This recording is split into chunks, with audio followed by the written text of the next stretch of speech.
ओम शांति। आज 22 दिसंबर 2022 की साकार मुरली। आज बाबा ने कहा, मीठे बच्चे दे अहंकार छोड़ देही अभिमानी बनो। अपने कल्याण के लिए याद का चार्ट नोट करो। खास याद में बैठो, याद से ही विकर्म विनाश होंगे। आज का प्रश्न, बाप ने तुम बच्चों को पहला पहला कायदा कौन सा सुनाया है? उत्तर है, पहला कायदा है सब कुछ देखते हुए बुद्धि चलायमान न हो। एक बाप की याद रहे। अपनी परीक्षा लेनी है कि मेरी वृत्ति देखने से खराब तो नहीं होती है। तुम्हें हाथ से काम करते दिल से बाप को याद करना है। इसमें आंखें बंद करने की बात ही नहीं है। ओम शांति। भक्ति मार्ग में अक्सर करके कोई सन्यासी आदि जब बैठते हैं तो आंखें बंद करके बैठते हैं। यह कायदा है, देखते हुए भी चलायमान नहीं होना है। अपनी परीक्षा लेनी होती है कि देखने से मेरी वृत्ति खराब तो नहीं होती है। हम भल देखते हैं परंतु बुद्धि का योग बाप के साथ है। मनुष्य भोजन बनाएंगे तो आंखें बंद करके तो नहीं बनाएंगे ना। इसको कहा जाता है, हाथ काट दे दिल याद दे। कर्म इंद्रियों से काम लेते रहो परंतु याद बाप को करो।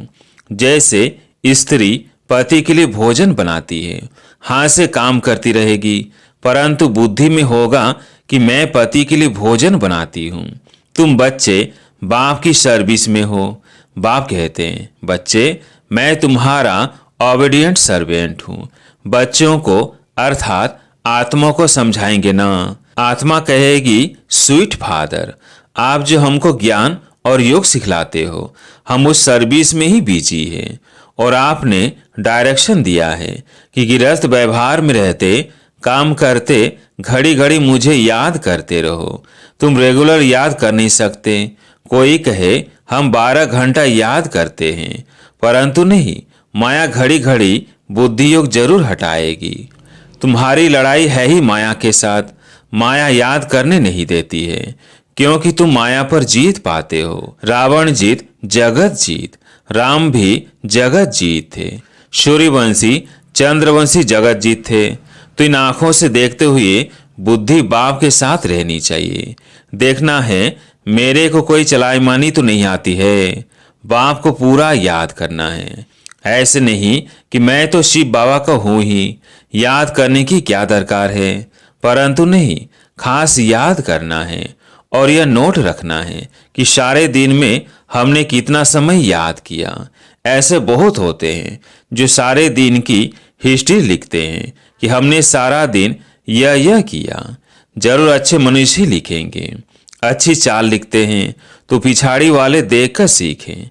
बुराई लिखें तो उनको देख और भी बुराई सीखेंगे। अब बाप बच्चों को राय देते हैं कि तुमको चार्ट रखना है। नॉलेज तो बहुत सहज है। भारत का प्राचीन राजयोग मशहूर है। भक्ति मार्ग में अनेक प्रकार के हठ योग आदि सिखलाते हैं। उन्हों को यह पता नहीं है कि बाप ने कौन सा योग सिखलाया था। बल कोई कोई अक्षर भी है, मन मना भव। देह सहित देह के सब संबंध छोड़ मामेकम याद करो। अब उनके लिए सर्वव्यापी कहना यह तो रोंग हो जाता है। कोई याद कर ही नहीं सकते। पत्थर बुद्धि होने कारण कुछ भी अर्थ नहीं समझते। बाप समझाते हैं, मुझ बाप को याद करो। यह मेरी देह नहीं है। श्री कृष्ण की आत्मा तो कह न सके, निराकार बाप ही कहते हैं। अपने को आत्मा अशरीरी समझो। तुम अशरीरी अर्थात नंगे आए थे, उन्होंने फिर नागा समझ लिया है। भक्ति मार्ग में अयथार्थ उठा लिया है। बाप ने कहा, अपने को देह से अलग समझो, दे अहंकार छोड़ो, देही अभिमानी बनो। सारी आयु तुम अपने को देह समझते आए हो। अब ये अंतिम जन्म है। अभी तुमको देही अभिमानी बनना है। सतयुग में देवताएं आत्म अभिमानी थे। उनको मालूम रहता था कि एक शरीर छोड़ दूसरा लेना है। खुशी से पुराना शरीर छोड़ नया लेते हैं। सन्यासी तो यह सिखला ना सके। वो काल को जीत नहीं सकते। तुम बच्चे काल पर जीत पाते हो। वह निवृत्ति मार्ग वाले हैं। वह फिर अपने संन्यास धर्म में आएंगे। प्रवृत्ति मार्ग में आ न सके, वह भी भारत के लिए अच्छा धर्म है, पवित्र बनते हैं। भारत की महिमा इतनी बड़ी है जितनी बाप की बड़ी है। भारत ही पवित्र था, अब नहीं है।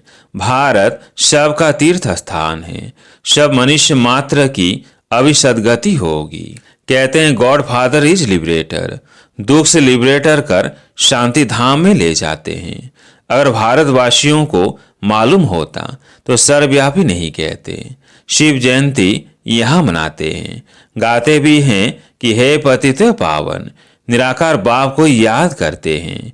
भारतवासी ही गाते हैं, सबसे जास्ती पावन वही बनते हैं। तुम समझते हो, बिल्कुल राइट बातें हैं। बाकी शास्त्र तो ढेर हैं, हर धर्म वाले अपनी अपनी किताब बनाते हैं। नए नए धर्मों का बहुत मान होता है। भारतवासी द्वापर से गिरते ही आए हैं, अभी सब पतित बन पड़े हैं। सारी दुनिया पतित पावन बाप को याद करती है। ऐसे बाप का जन्म यहाँ होता है। सोमनाथ का मंदिर भी यहाँ है। इनको अगर जान जाए तो सब एक पर ही फूल चढ़ाए, क्योंकि वो सबका लिबरेटर है। हमारा तो एक दूसरा न कोई मरता है तो उन पर फूल चढ़ाते हैं।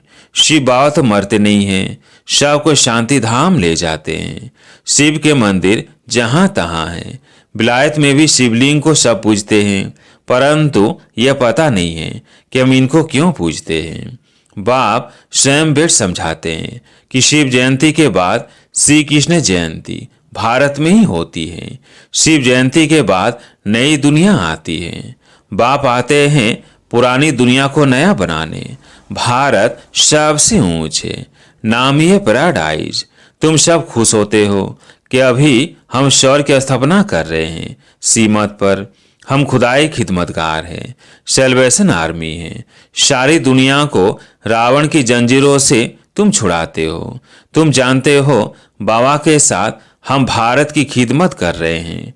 गांधी जी ने फॉरनेस से छुड़ाया, परंतु कोई सुख तो नहीं हुआ और ही दुख हो गया। लड़ते झगड़ते रहते हैं। बाप कहते हैं मैं आता हूँ रावण की जंजीरों से छुड़ाने। रावण की जंजीरों के कारण अनेक प्रकार की जंजीरें हैं। सतयुग में यह होती नहीं, वहाँ दुख की कोई बात नहीं। यहाँ तो कितने व्रत नेम रखते हैं। ये सब करते हैं श्री कृष्णपुरी में चलने लिए। अब बाप बच्चों को समझाते हैं, फादर सोच सन, सन सोच फादर। तुम सबको घर का रास्ता बताते हो। इसको भूल भुलैया का खेल कहा जाता है। भक्ति में कितना माथा मारते हैं, परंतु बाप से बरसा कोई ले न सके। भक्ति तप दान करते करते माथा टेकते रहते हैं। रास्ता बताने वाला एक ही बाप है। अगर कोई रास्ता जानता हो तो बताए। इससे सिद्ध है कि कोई भी जानते ही नहीं है। कोई को रास्ते का मालूम ही नहीं है। अभी सब मच्छरों सदृश वापिस जाने वाले हैं। सबके शरीर खत्म होंगे, बाकी आत्माएं हिसाब किताब चुकतू कर वापिस जाएंगी। इनको क़यामत का समय कहा जाता है। मनुष्य दीपावली पर साल का फायदा नुकसान निकालते हैं। तुम्हारी है कल्प कल्प की बात। अभी तुमको एक ही जन्म के लिए करना है। बाप को याद करने से जमा होगा, फिर एक ही जन्म, कोई तकलीफ नहीं होगी, कोई अप्राप्त वस्तु नहीं होगी। स्वर्ग की सारी प्राप्ति अभी के पुरुषार्थ पर होती है। यह बातें कोई शास्त्रों में नहीं है, अभी तुम अनुभव पा रहे हो। जब स्वर्ग में चले जाते हो फिर कौन बैठ लिखेंगे। शास्त्र आदि तो बाद में बनते हैं। शास्त्रों में है कि जमुना के कंठे पर महल थे, दिल्ली परिस्तान थी। बिरला मंदिर में लिखा हुआ है 5000 वर्ष पहले धर्मराज ने व युधिष्ठिर ने परिस्तान स्थापन किया था। जमुना गंगा नाम अभी तक चला आता है। वास्तव में ज्ञान गंगाए तुम हो। जमुना का इतना प्रभाव नहीं जितना गंगा का है। बनारस हरिद्वार में गंगा है, वहाँ बहुत साधु आदि जाते हैं। वहाँ जाकर कहते हैं शिव काशी विश्वनाथ गंगा। विश्वनाथ ने गंगा बहाई जटाओं से, ऐसे कहते हैं और समझते हैं गंगा के कंठे पर रहने से हमारी मुक्ति हो जाएगी। बहुत जाकर काशीवास करते हैं, आगे बलि चढ़ते थे, अब कहते हैं हमारी मुक्ति हो जाएगी। देखो ज्ञान मार्ग में क्या बात और भक्ति मार्ग में क्या बात है, कितना कॉन्ट्रास्ट है। आधा कल्प अनेक प्रकार की तकलीफें उठाई, देवियों पर जाकर बलि चढ़े, अभी तुम बलि चढ़ते हो। ये सब कुछ ईश्वर का है, तो ईश्वर का सब कुछ तुम्हारा है। ईश्वर का सब कुछ है स्वर्ग। तुम तो अब नरकवासी हो, बाप का बनकर फिर स्वर्गवासी बन रहे हो। बाबा की श्रीमत पर पूरा चलना पड़े। शिव बाबा को तो मकान आदि बनाना नहीं है, वो तो दाता है। ये सब बच्चों के लिए है। शिव बाबा कहेंगे तुम बच्चे ही ट्रस्टी होकर संभालो। भक्ति मार्ग में कहते हैं शिव बाबा ये सब कुछ आपका दिया हुआ है, फिर जब वापस लेते हैं तो कितना दुखी होते हैं। अब बाबा तुमसे लेते कुछ भी नहीं है। बाप सिर्फ कहते हैं इसे ममत्व मिटा दो, ट्रस्टी होकर गृहस्थ व्यवहार की संभाल करो, बाकी मैं लेकर क्या करूँगा। तुम्हारे लिए ही सेंटर खुलवाए हैं। यह हॉस्पिटल और कॉलेज कंबाइंड है, हेल्थ और वेल्थ दोनों मिलती है। एजुकेशन को सोर्स ऑफ इनकम कहा जाता है। जितना जो पढ़ते हैं वो बाप से इतना वर्षा लेते हैं। पुरुषार्थ पूरा करना चाहिए। फॉलो फादर और मदर, तमेव माता च पिता, यह है ना। वो पिता आकर इनमें प्रवेश करते हैं, इनसे अडॉप्ट करते हैं। वो माता पिता ठहरा, हम तो उनकी महिमा करते हैं। मैं इनके मुख द्वारा कहता हूँ तुम हमारे हो, तुमको मैंने अडॉप्ट किया है। फिर माताओं की संभाल के लिए सरस्वती को मुकर्रर किया है। तुम छोटे बच्चे तो नहीं हो। बाप कहते हैं तुम हमारे बने। अच्छा अब ट्रस्टी होकर रहो, गृहस्थ व्यवहार की पूरी संभाल करो। सबसे अच्छा है यह रूहानी हॉस्पिटल खोलना। शिव बाबा कहते हैं हम क्या संभाल करेंगे। ब्रह्मा बाबा के लिए भी कहते हैं यह क्या करेंगे। इनके पास जो कुछ था सो शिव बाबा को दे दिया। ट्रस्टी बनना पड़ता है। यहाँ तो सब कुछ बच्चों के लिए किया जाता है। तुम बच्चों को ही बाबा सब शिक्षाएं देते हैं। ऐसे नहीं ये मकान शिव बाबा व ब्रह्मा बाबा का है, सब कुछ बच्चों के लिए है। तुम ब्राह्मण बच्चे हो, इसमें झगड़े आदि की कोई बात नहीं है। सबकी कंबाइंड प्रॉपर्टी है। इतने सब ढेर बच्चे हो, पार्टीशन कुछ हो ना सके, गवर्नमेंट भी कुछ कर न सके। यह ब्राह्मण बच्चों का है, सब मालिक हैं, सब बच्चे हैं। कोई गरीब कोई साहूकार, यह सब आकर रहते हैं। कोई की प्रॉपर्टी नहीं है। लाखों के अंदाज में हो जाएंगे। सब कुछ तुम मीठे बच्चों के लिए है। तुम हो रूहानी बच्चे। तुम जितना प्यारे हो उतना लौकिक हो ना सके। वो शूद्र जाति के, तुम ब्राह्मण जाति के, इसलिए उनसे कनेक्शन टूट जाता है।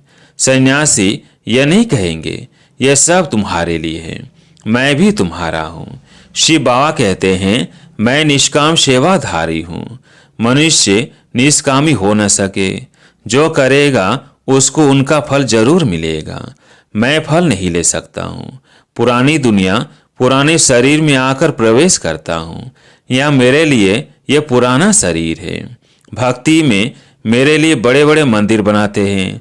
इस समय देखो मैं कहाँ बैठा हूँ, कितना गुह्य राज बच्चों को समझाता हूँ। बाबा कोई सत्संग में थोड़ी मुरली चलाएगा। बच्चों को बहुत खुशी का पारा चढ़ता है। बाप बेट बच्चों को पढ़ाते हैं। कैसे आकर पढ़ाते हैं यह तुम ही जानते हो। डरने की कोई बात नहीं है। सब बाप के बच्चे हैं। जो कुछ बनता है बच्चों के लिए। ऐसे नहीं सबको यहाँ आकर बैठ जाना है। तुमको तो अपने गृहस्थ व्यवहार में रहना है। सब आकर इकट्ठे रहे तो सारी दहली जीतना तुम्हारे लिए चाहिए। ऐसा तो हो ना सके। फिर भी बाप से योग लगाते रहो तो विकर्म विनाश होंगे। आत्मा गोल्डन एजेड बन जाएगी, तभी घर में जाएंगे। मम्मा बाबा मुआफिक इज्जत से पास होकर जाना है। अच्छा मीठे मीठे सिकिलधे बच्चों प्रति माता पिता बाप दादा का याद प्यार और गुड मॉर्निंग। रूहानी बाप की रूहानी बच्चों को नमस्ते। हम रूहानी बच्चों की रूहानी बाप दादा को याद, प्यार, गुड मॉर्निंग, नमस्ते नमस्ते। धारणा के लिए मुख्य सार। पहला पॉइंट, सीमत पर खुदाई खिदमतगार बनना है। बाप का शो करने के लिए सबको घर का रास्ता बताना है। दूसरा पॉइंट, ट्रस्टी होकर सब कुछ संभालना है, किसी में भी ममत्व नहीं रखना है। माता पिता के मुआफिक इज्जत से पास होना है। आज प्यारे मीठे बाबा का वरदान, संपर्क संबंध में आते सदा संतुष्ट रहने और संतुष्ट करने वाले गुप्त पुरुषार्थी भव। संपर्क संबंध में आते सदा संतुष्ट रहने और संतुष्ट करने वाले गुप्त पुरुषार्थी भव। संगम युग संतुष्टता का युग है। यदि संगम पर संतुष्ट नहीं रहेंगे तो कब रहेंगे? इसलिए न स्वयं में किसी प्रकार की खिटखिट हो, न दूसरों के साथ संपर्क में आने में खिटखिट हो। माला बनती तब है जब दाना दाने के संपर्क में आता है। इसलिए संबंध संपर्क में सदा संतुष्ट रहना और संतुष्ट करना, तब माला के मणके बनेंगे। परिवार का अर्थ ही है सदा संतुष्ट रहने और संतुष्ट करने वाले। आज का स्लोगन है, पुराने स्वभाव संस्कार के वंश का भी त्याग करने वाले ही सर्वंश त्यागी हैं। पुराने स्वभाव संस्कार के वंश का भी त्याग करने वाले ही सर्वंश त्यागी हैं। अच्छा, ओम शांति।